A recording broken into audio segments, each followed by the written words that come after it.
Good morning students. This is 11th class biology chapter 13 photosynthesis in higher plants and this is lecture number 2 of this chapter. In today's lecture you will study about site of photosynthesis, pigments involved in photosynthesis, light reaction of photosynthesis and electron transport system. So let's start with site of photosynthesis. So chloroplast is the site for photosynthesis.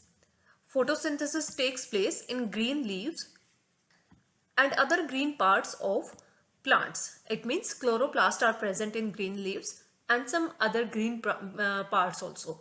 Chloroplast present in the walls of mesophyll cells of leaves. So in which cells of you have studied about the anatomy of leaves and you know that mesophyll cells are present inside the leaves. So in those mesophyll cells chloroplasts are present. It helps to get optimum quantity of incident light, means light that is coming from sun. That light will be obtained maximally by the chloroplast because of their presence in the walls of mesophyll cells. Chloroplast contain a membranous system. It consists of grana, stromal lamella and fluid stroma. So these are parts of chloroplast. This is diagram of chloroplast. Here you can see outer membrane and inner membrane of the chloroplast, and these are grana having all the thylakoids. So these are thylakoids which are combinedly make a grana. Then these grana are connected with each other by stromal lamellae. So all these are stromal lamellae. Then inside the membranes of the chloroplast, all this fluid which is present is called stroma. Inside the stroma, all these thylakoids and grana and the stromal lamellae, these are present, right? These are ribosomes. As you know, chloroplast has its own ribosome.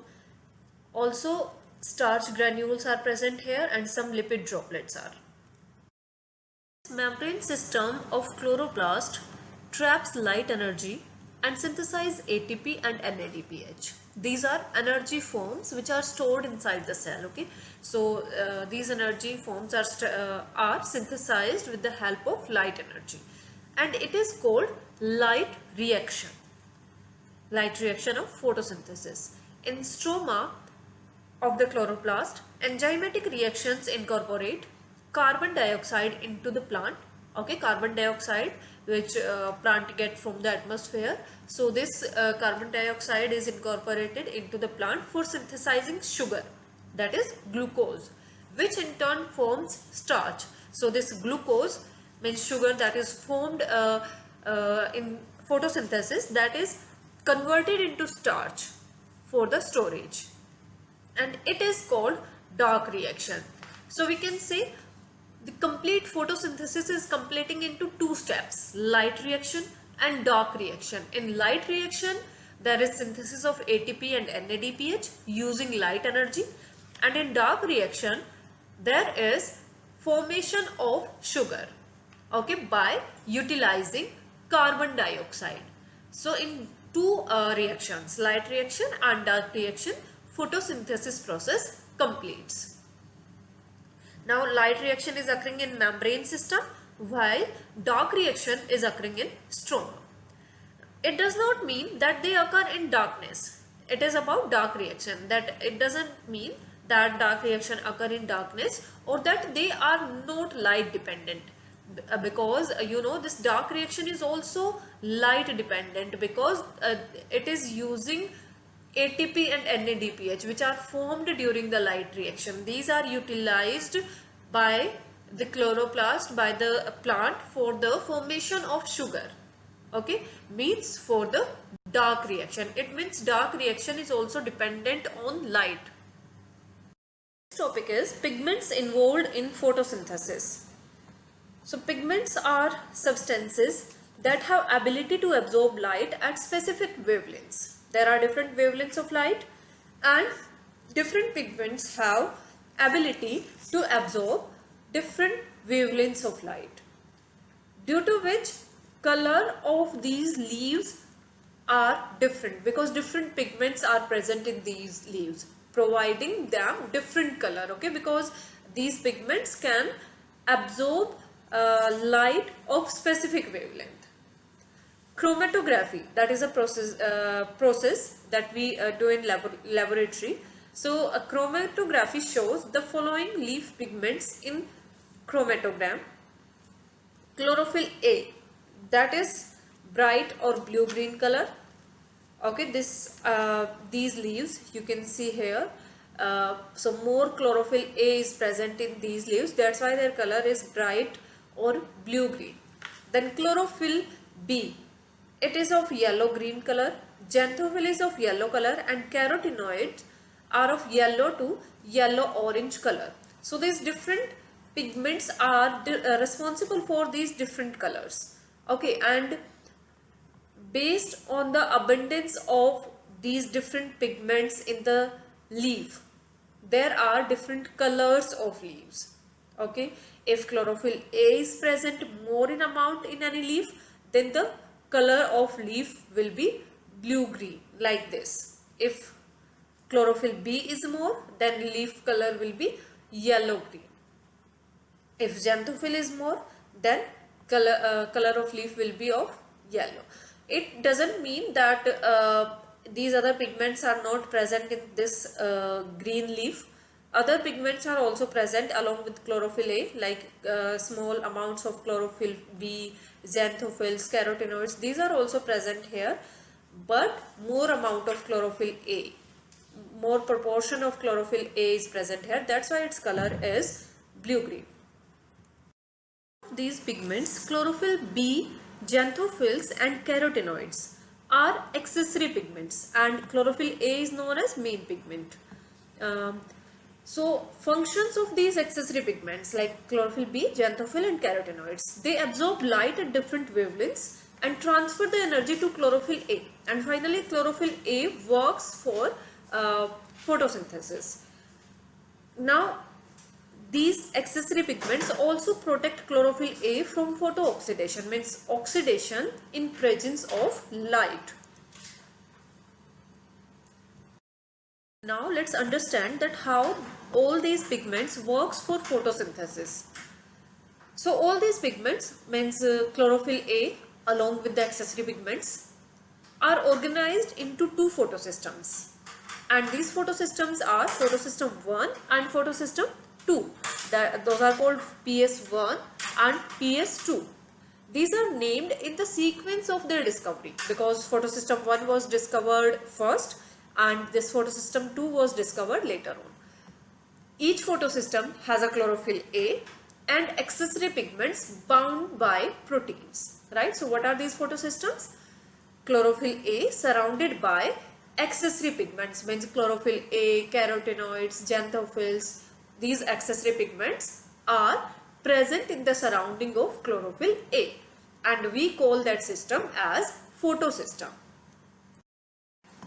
Now all pigments except one molecule of chlorophyll A form a light harvesting complex, that is called LHC or antenna. All pigments means all the accessory pigments except one molecule of chlorophyll A, which is present in the center. Okay, so all other pigments form a light harvesting complex, and that light harvesting complex is also called antenna. Single chlorophyll A, we are saying one molecule of chlorophyll A, so that single chlorophyll A acts as reaction center.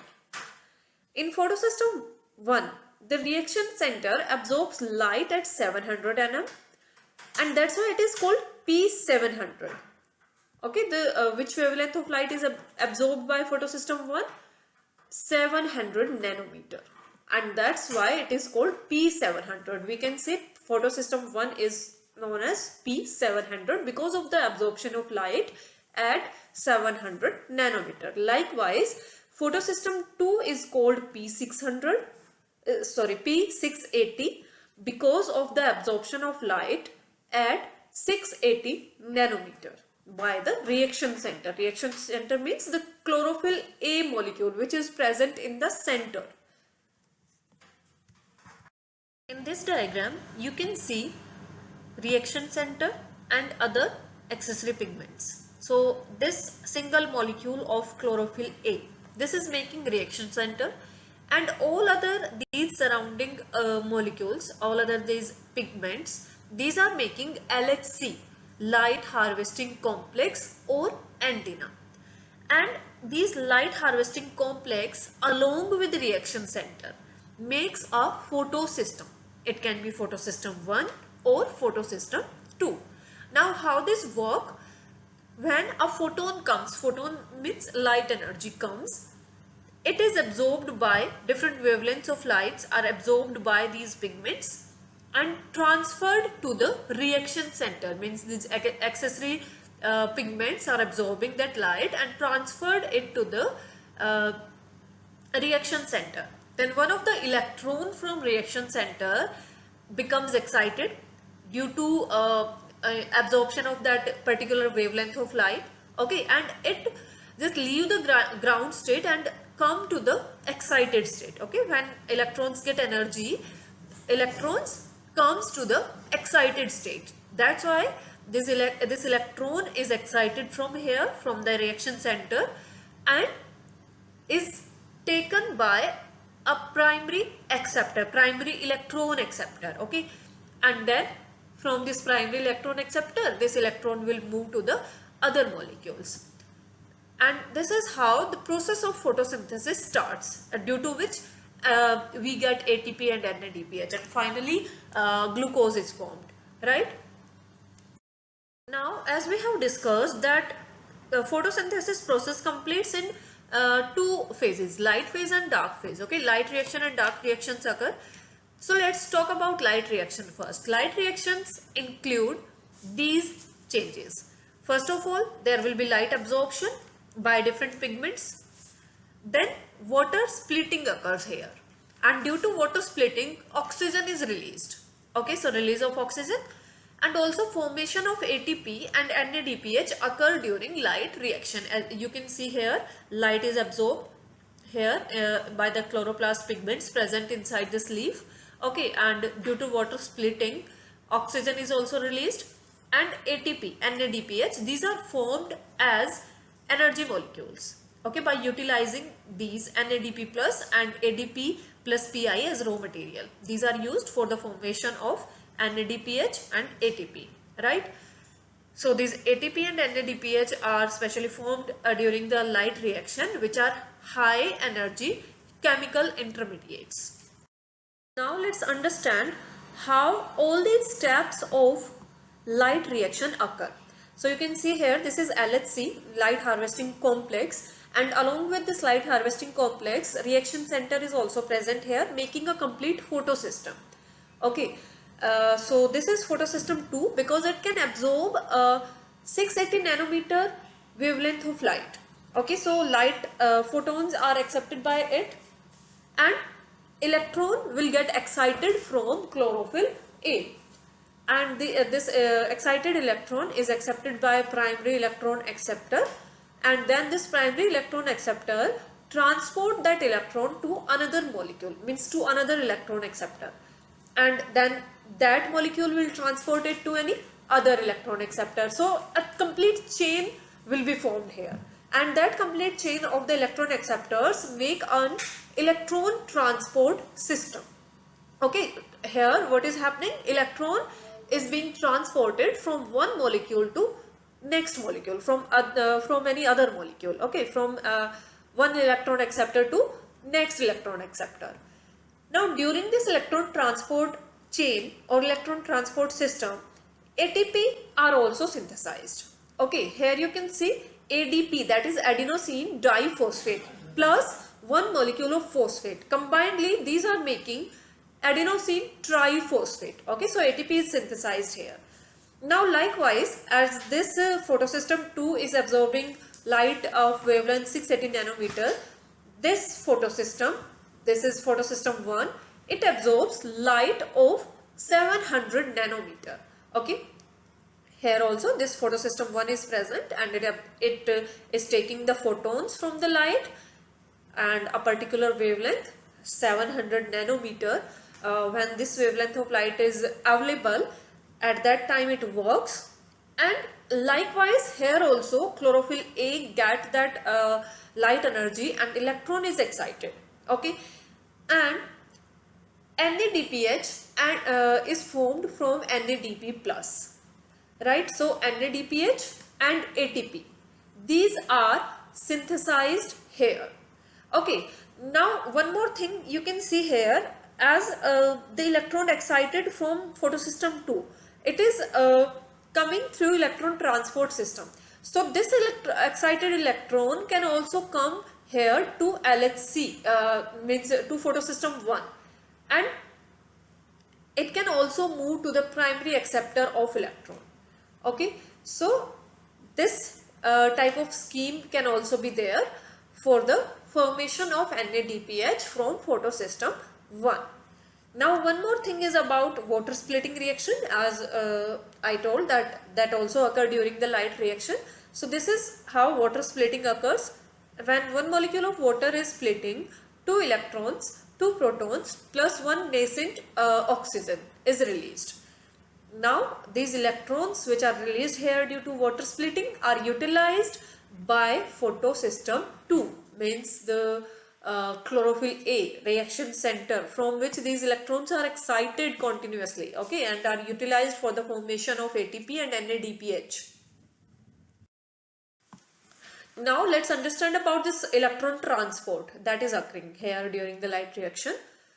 When photosystem 2 absorbs red light of so that light of 680 nanometer comes under red light region. Okay, so when this wavelength of light is absorbed by photosystem 2, electrons are excited and transferred to an electron acceptor, right? The electron acceptor passes them to a chain of electron transport systems consisting of cytochromes. So cytochromes, these are a type of proteins which are present in these electron transport molecules, making the electron transport system. This movement of electrons is downhill in terms of redox potential scale. So it is downhill, means the primary electron acceptor has the highest redox potential, then the next acceptor of electron has the lowest redox potential, and likewise. Okay, so this is called downhill transport of electrons in terms of redox potential scale. The electrons are transferred to the pigments of photosystem 1. Right, as you have seen that when going through the electron transport system, finally that electron excited from the photosystem 2 is transferred to the photosystem 1. Simultaneously, electrons in photosystem 1 are also excited when they receive red light of 700 nanometer, okay, and are transferred to another acceptor molecule having a greater redox potential. These electrons are moved downhill to a molecule of NADP plus, and NADP plus is reduced to form NADPH. Okay, and that's why this NADPH, that's a energy molecule.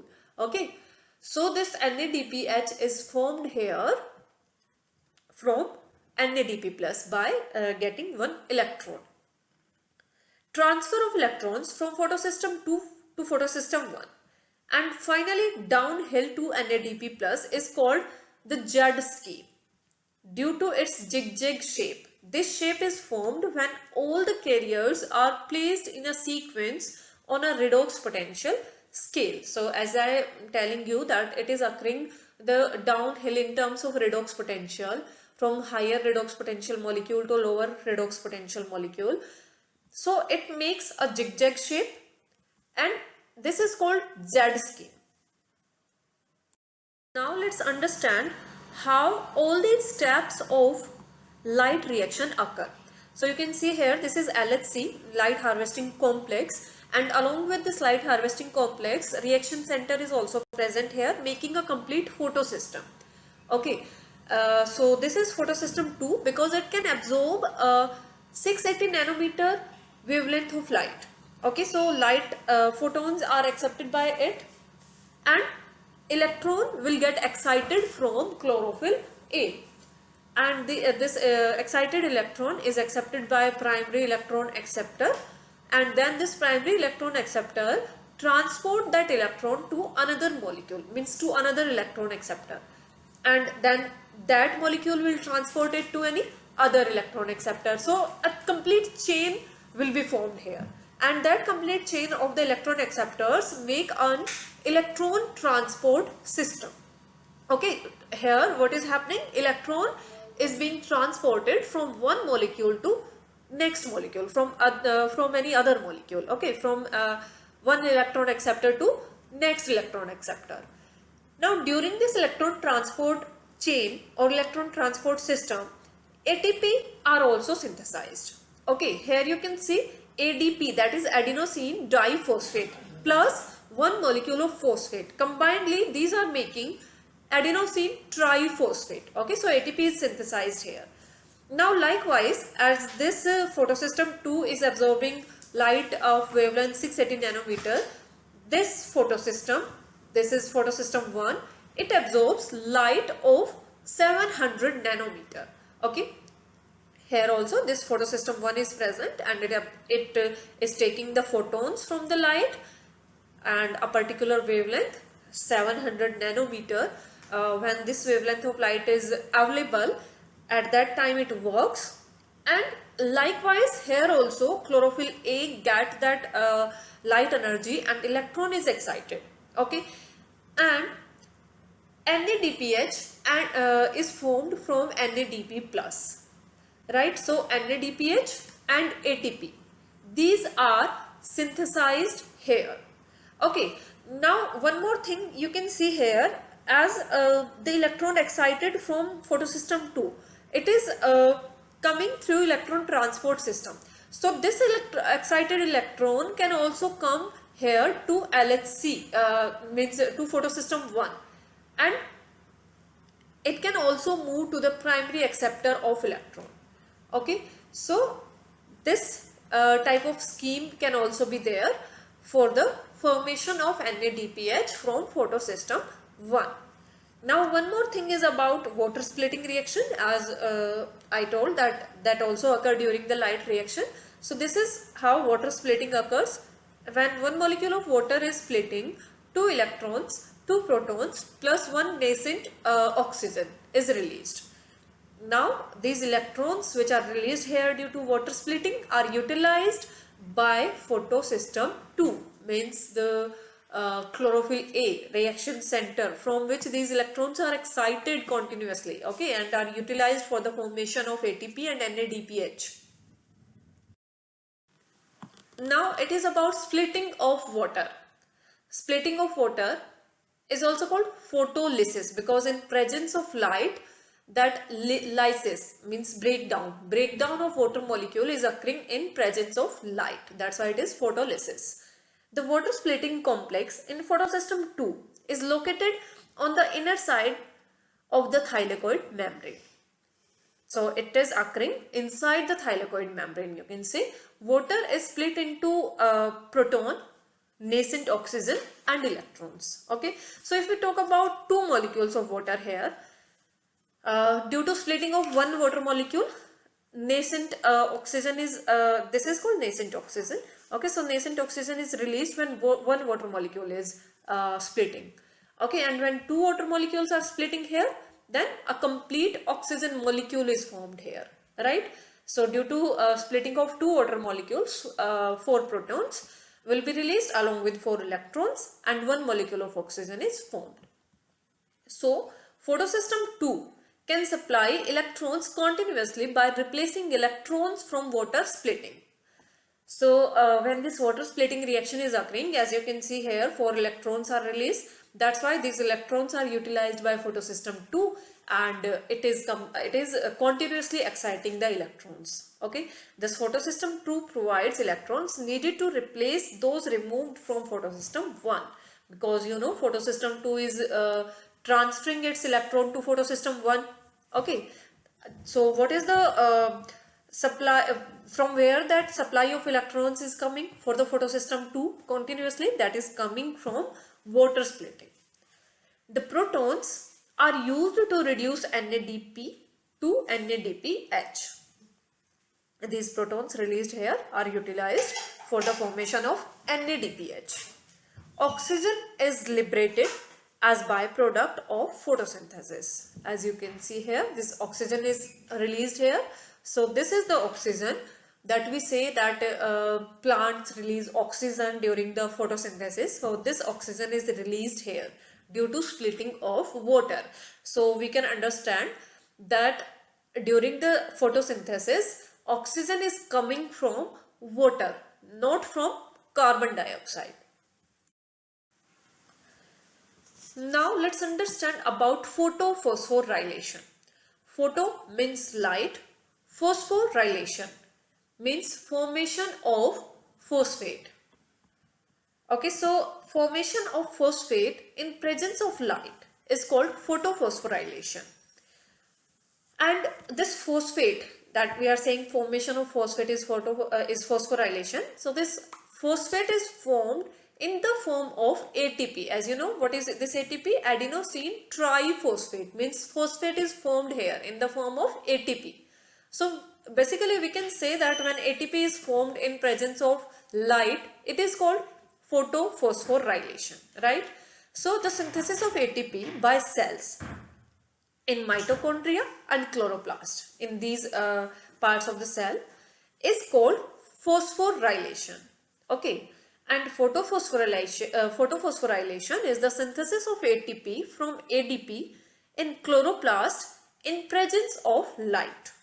Okay, because this ATP formation is occurring in chloroplast, and this ATP formation occurs in two ways inside the chloroplast: by non-cyclic pathway and by cyclic pathway. So you can say photophosphorylation can be non-cyclic photophosphorylation and cyclic photophosphorylation.